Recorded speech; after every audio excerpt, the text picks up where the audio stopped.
Interesting week, hasn't it? You know, I myself, I'm a news junkie. I think some of you are as well. But I tell you what, lately you have to spend probably more time trying to sort through news to figure out what's true and what's not true, versus just watching the news to try to figure out what's going on.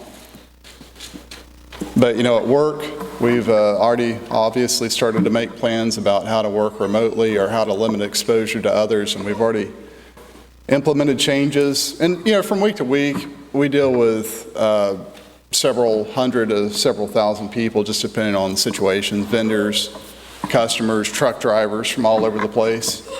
Don't think that hasn't been a concern.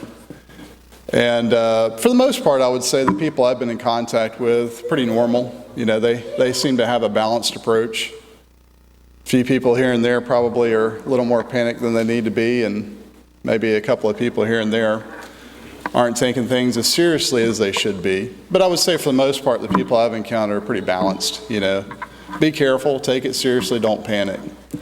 And that's probably a good idea for, you know, that's probably the right approach. Brother B.J. Clark, one of my, you know, his brother Brandon says, I guess we're not supposed to have favorite preachers or teachers. No doubt one of my favorites. I think I probably share that sentiment with a lot of others. And he always taught us, you know, in life, in preaching and teaching, really in everything, you've got to have balance, right? Yeah, balance will get you a long way in anything. So let's remember to be balanced. Open your Bibles to Mark chapter 4, please. Mark chapter 4. While you're turning there, I want to set the stage of what we're about to read. Mark chapter 4, we encounter Jesus along with his disciples, and he will engage in a full day of teaching. That's important to keep in mind as we read through our text this morning. So we kind of pick up with Jesus in the early part of the day, and there seems to be this great crowd surrounding him. He's in the land of the Gadarenes, at the edge of the Sea of Galilee. And he begins teaching these people in parabolic fashion. I better move this before I knock it off. So he's teaching these people in parables. And as the day progresses, no doubt, you know, if you're a teacher or if you're a parent or if you've been a parent, it can really wear you down over time, right? I can imagine Jesus speaking and people saying, well, what about this or what about that? And in other words, when you're engaged with people, just being around people and talking to people, it can take its toll, right? Something important to remember as we go down through our text this morning. Let's look at Mark chapter 4, beginning at verse 35. Mark chapter 4, beginning at verse 35. And on that day when even was come, he, meaning Jesus, saith unto them, let us go over unto the other side. In other words, they're going to cross the Sea of Galilee. And leaving the multitude, they take him with them, even as he was in the boat, and other boats were with him. Verse 37. And there ariseth a great storm of wind, and the waves beat into the boat, insomuch that the boat was now filling. Let me pause right here. If you were a local to this area, you would have a special name for this storm. It's called the lilaps. This is essentially their version of a hurricane from how people that live in this area describe this storm. In other words, you're out in a body of water, not too big, but not too small. And suddenly, out of nowhere, seemingly, a great storm with mighty winds and a lot of rain comes up on you. Now, I don't know how many people back in this day could swim. I know people personally that can't swim. And they're scared to death of water, right? So what we have to do, the challenge for us this morning, is to put ourselves into that scenario. Imagine yourself this morning as one of God's disciples. They're probably tired. They've had a long day just like Jesus. Everything seems fine. Suddenly your life's in danger. What are they going to do? Let's continue reading. The boat's filling up with water. Verse 38, Jesus, where is he? He's in the stern. And Brother West, the stern is the back of the boat, right?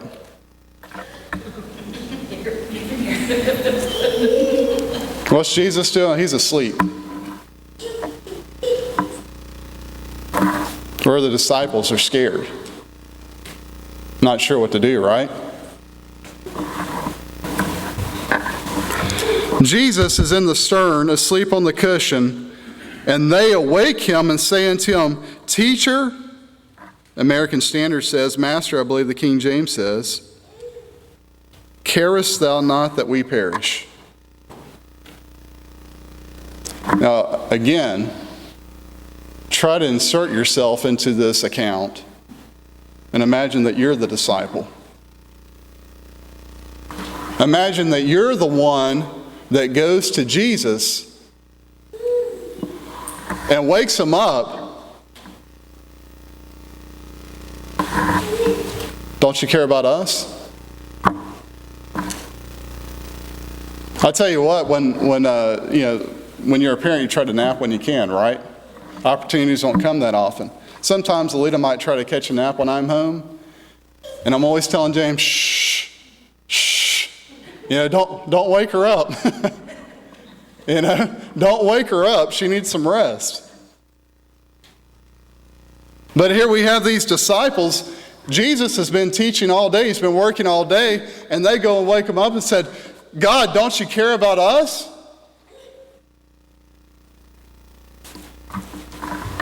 They don't know the full context of Jesus yet. That's clear. But also, they do have at least some insight into who Jesus really is. They already have received some revelation, understanding that he's the Messiah.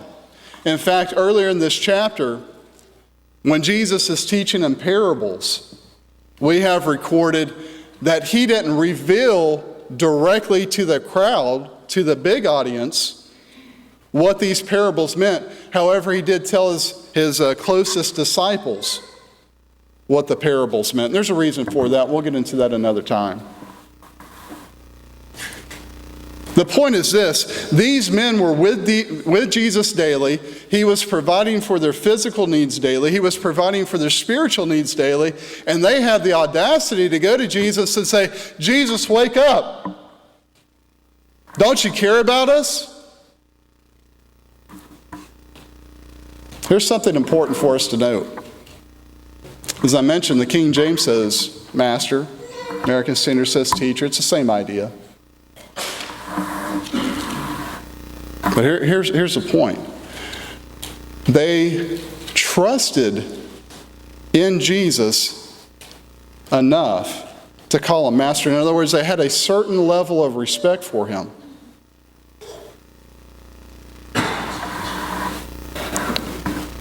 But their trust only went so far. They respected Jesus. They didn't really seem to trust in Jesus, did they? There's a difference in the two. 3 questions. 3 questions come to mind regarding what these disciples may have been thinking. Again, trying to insert yourself into this account to appreciate what's really happening here. Question number 1. Is Jesus even aware? There's a great storm raging.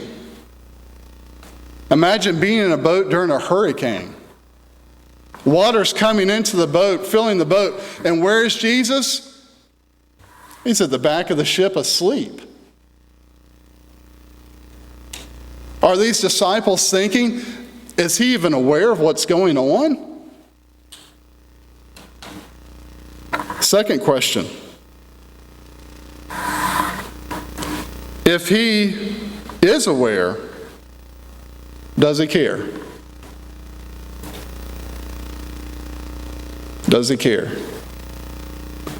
Master, do you not care that we're about to die? Now, we've tried to insert ourselves into this passage. Let's kind of try to remove ourselves from this passage for a minute and ask this question. Is there any rational person among us that thinks that Jesus did not care about these people? When you kind of step back from this account and you put things in perspective and you ask that question, it's really one of the most absurd questions you could even postulate, right? Does Jesus not care about these people? Well, let's reinsert ourselves back into this account. Does he know? Question 1, does he care? Maybe question 3. If he is aware, and if he does care, is he able to do anything about it? Totally different question, right? If he does care, and maybe they thought that he did, I tend to think that they probably did. They go and wake him up, obviously panicking. Master, don't you care we're about to die? But what about their lack of belief? What about their lack of trust? Is it because they didn't trust him to be able to save them? And that gives rise to these questions for us. Remember, a sermon or a Bible class, we should be looking at 2 things. Number 1, what does the text say? And number 2, how does that apply to me? So here are some questions for us. Is Jesus our master? These men were with Jesus. They followed Jesus. They listened to his teaching. They walked all over the country with him. They essentially placed their lives in danger because of him.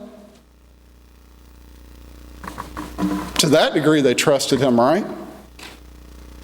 What about us? Is he my master? Is he your master?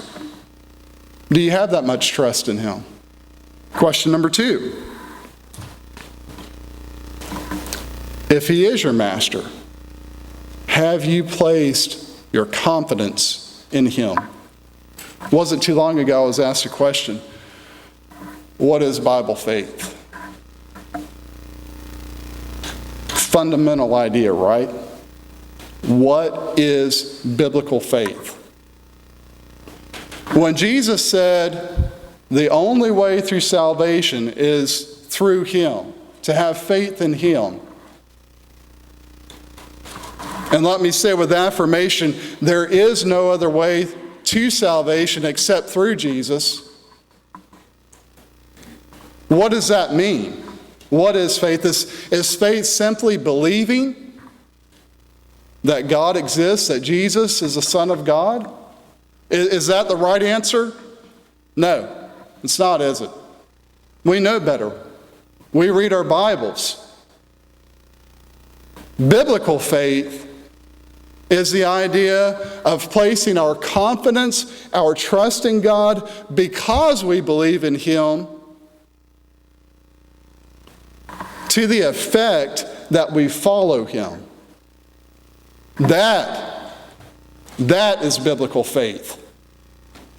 I have mental assent that creates trust enough to follow God. That's the definition of biblical faith. So I ask that question again. Have you made Jesus your master? And have you placed your trust, your confidence in him? Third question. Is Christ aware of our difficulties? Remember what the disciples may have been asking themselves? Is it possible he knows but doesn't care?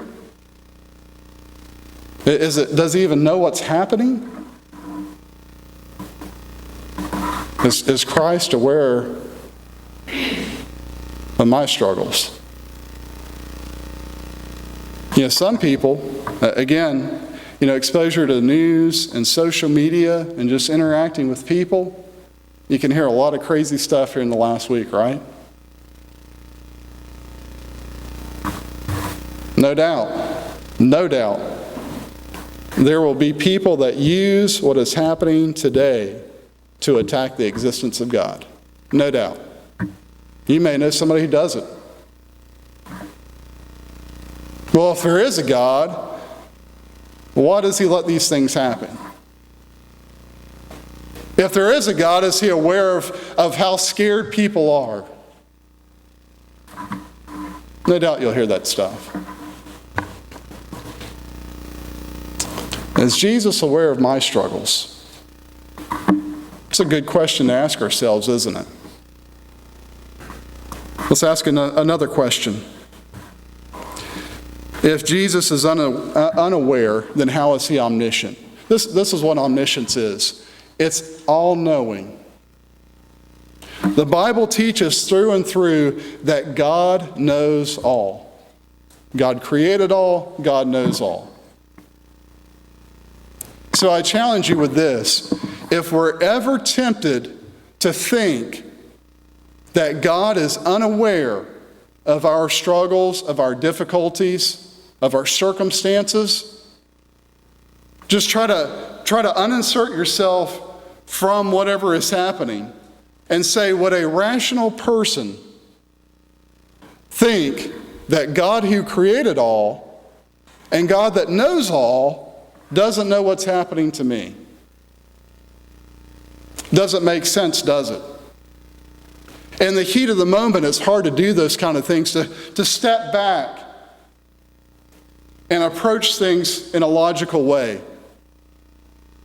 But this is one of the features of this passage, to be able to understand through and through that God understands what we're going through. That God cares about us. That God will save us. That God will provide for us. It's one of the great teachings of this particular passage. Last question for us, and it's the same one that the disciples faced. If God is aware,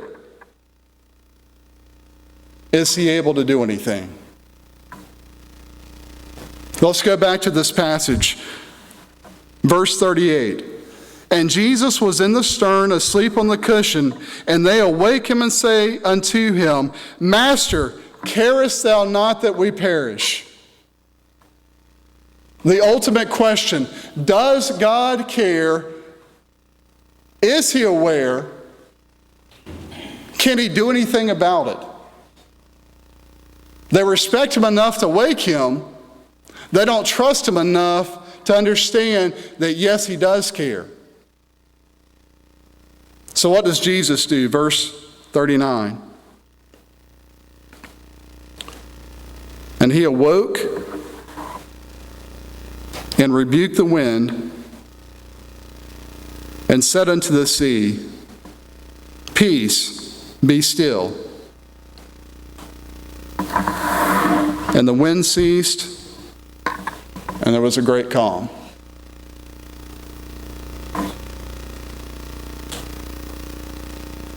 We're back in the story, right? In one moment, here the disciples are, afraid for their lives. Water's filling the boat. No doubt the ship is up and down in the swells. The wind's howling. The rain is driving. They're not sure if they're going to live much longer. To the point of waking the Savior and asking if he cares enough about them. One moment later, the Creator of all speaks, and with but his voice, the storm ceases.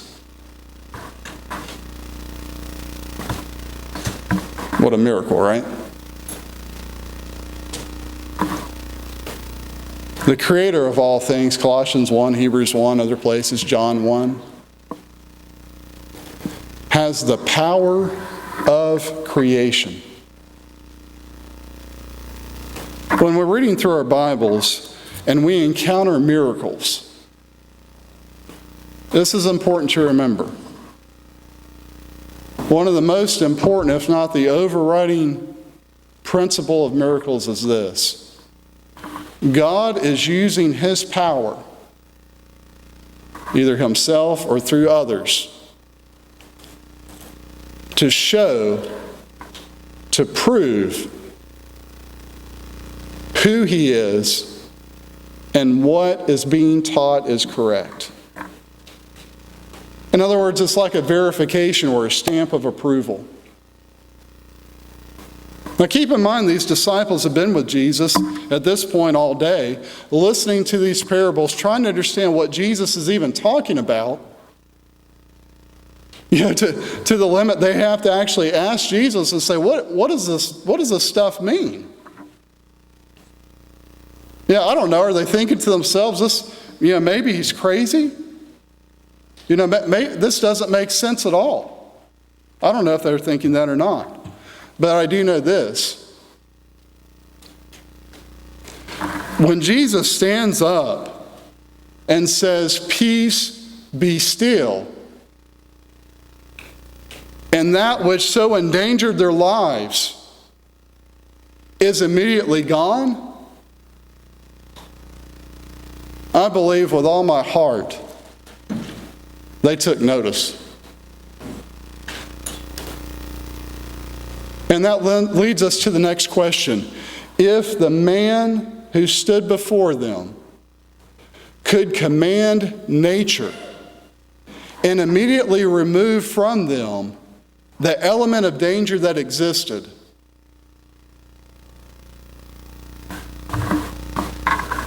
can that same man save them? Can that same man deliver them? In Romans 11, chapter 11, verse 26, Paul, quoting from the Old Testament, assigns the description of deliverer to Jesus. In Galatians chapter 1, verse 4, Paul says that Jesus came into this world to deliver us. If God could deliver them from a storm, can God deliver them from their sins? If God can deliver us from the storms in our life, can God deliver us from our sins? If you witness someone standing up in a raging storm and calming the seas immediately so that all elements of danger were removed, is that powerful enough for you to place your trust in God to save you? That's the power of this account. That's what I hope you take away from the reading this morning. Verse 40. And he said unto them, "Why are you fearful? Have ye not yet faith?" Again, I'm trying to think of myself as being one of these disciples in God's presence. One moment I'm saying, "God, wake up. Don't you care about us? We're about to die." A moment later, Jesus stills the storm, and then a moment later, he turns and asks me, "Why were you afraid? You don't have faith? Why don't you have enough trust in me?" I'd imagine they felt about this big at this point, right? I know how I would have felt.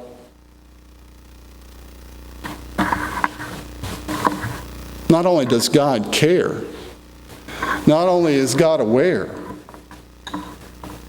God has the power to save.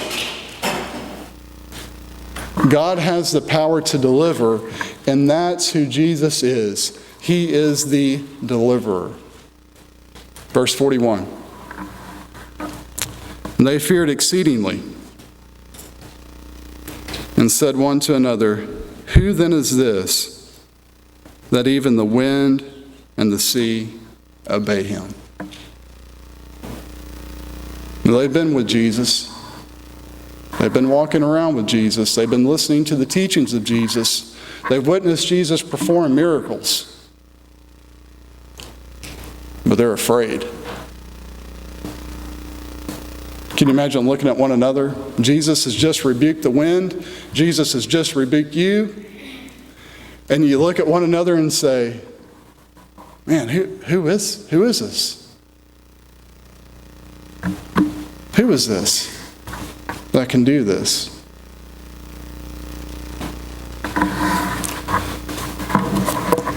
The response of the disciples is key. Your response is key. Do you trust God enough, even when the storms around you rage? Do you trust God enough to believe and follow what He says?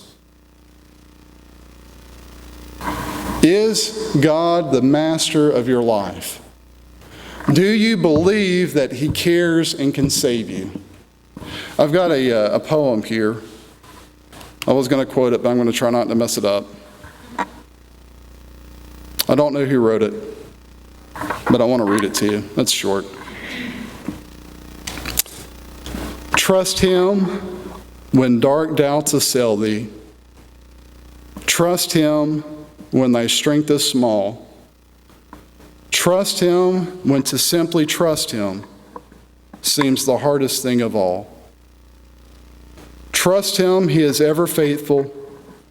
Trust Him, for His will is best. Trust Him, for the heart of Jesus is the only place of rest. Do you trust God? I'm looking around. I don't know. Not quite everybody in the room is a Christian. Most of us are. But I want to ask you this question. If you're here this morning and you haven't obeyed the gospel, do you trust God? That's the key question. Do you trust God? A believing, confessing, penitent person, that's somebody who's changed his way of thinking in order to change his life, can be baptized for the remission of sins. That's what trusting people do. We invite you to do that this morning. If you're a Christian, maybe you're struggling because of what's happening in the country, in the world right now. Maybe you're just struggling because life is hard. Being a Christian is hard. Renew your trust in God. He delivers. He saves. If you have any reason to respond this morning, please do so as we stand and sing.